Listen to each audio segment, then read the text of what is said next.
నంద్యాల జిల్లా ఆళ్లగడ్డ ఎస్వి జగన్మోహన్ రెడ్డికి సవాల్ విసిరిన భూమా విఖ్యాత్ రెడ్డి. భూమా విఖ్యాత్ రెడ్డి విజయ డైరీ ఎన్నికలపై ముఖ్యమైన విషయాలను వెల్లడించారు. రుద్రవరం మండలం మాచినేనిపల్లెలో జరిగిన సొసైటీ ఎలక్షన్ల సందర్భంగా అవసరానికి మించిన పోలీస్ బందోబస్తు ఎందుకు ఏర్పాటు చేశారో ప్రశ్నించారు. మాజీ ఎమ్మెల్యే గంగుల బిజేంద్రారెడ్డి చేసిన ఆరోపణలకు సమాధానమిస్తూ సాక్షి మీడియా వాస్తవాలు దాచిపెట్టి ప్రచారం చేస్తోందని విఖ్యాత్ రెడ్డి స్పష్టం చేశారు.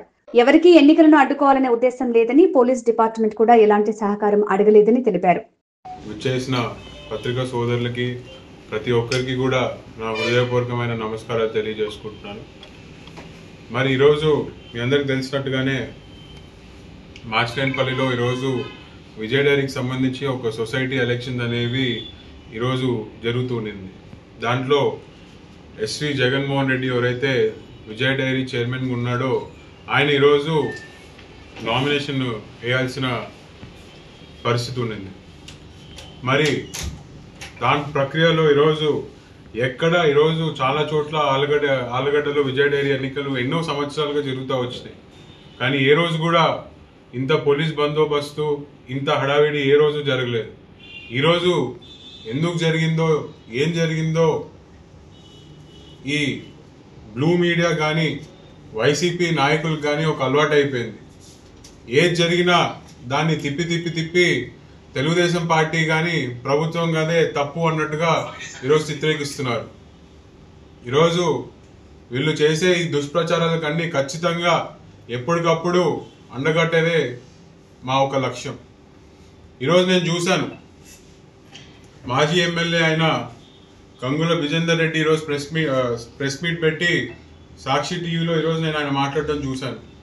మరి వాళ్ళు కూడా సాక్షి ఛానల్ కూడా ఆయన ఏం మాట్లాడాడో డిట్టో అలానే చేశారు తప్ప ఇక్కడ దాంట్లో వాస్తవాలు ఏంటో అవాస్తవాలు ఏంటో కూడా ఒక్కసారి కూడా వెరిఫై చేయలేదు. మరి ఈరోజు అసలు ఏం జరిగింది?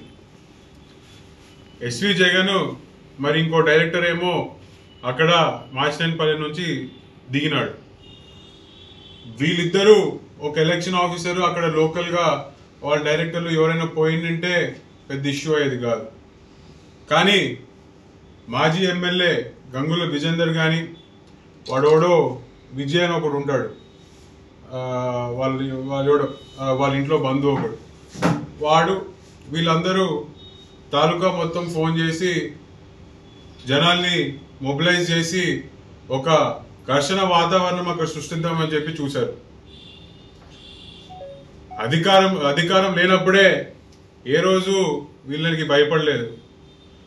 ఈరోజు అధికారం ఉంటూ కూడా వీళ్ళు ఇలా మమ్మల్ని రెచ్చగొడితే మా వాళ్ళు మాకు ఫోన్ చేస్తున్నారు, అన్న ఇట్లా వీళ్ళందరూ మొబిలైజ్ చేసుకుంటున్నారు, గలాట పెట్టుకుందాం అనుకుంటున్నారు, భయభ్రాంతులు సృష్టిద్దాం అనుకుంటున్నారు అని చెప్పి మా వాళ్ళు ఫోన్ చేయడంతో నేను కూడా చెప్పిన, మీరు కూడా మొబిలైజ్ కంటే అవసరమైతే నేను కూడా వస్తాను అని.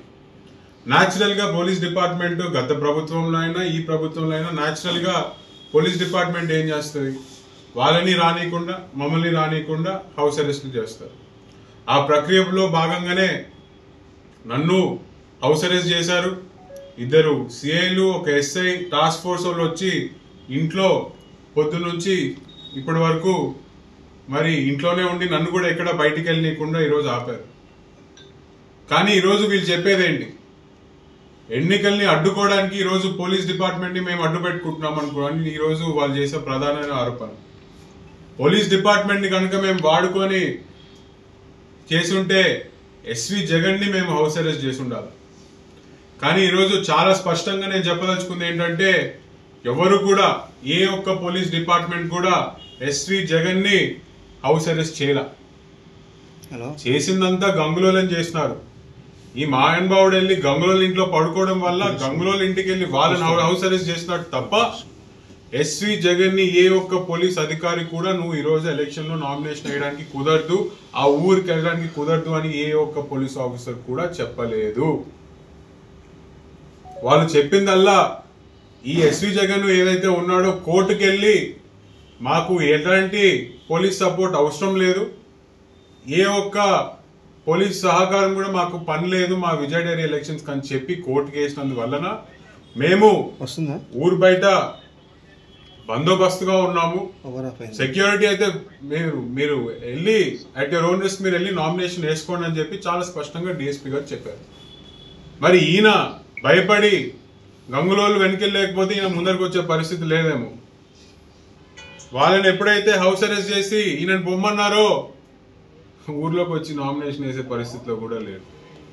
మరి వీళ్ళ చేతగానితనాన్ని ఈరోజు పోలీస్ డిపార్ట్మెంట్ మీద రుద్దితే ఎంతవరకు న్యాయం అని చెప్పి కూడా ఈరోజు నేను సూటిగా ప్రశ్నిస్తున్నాను.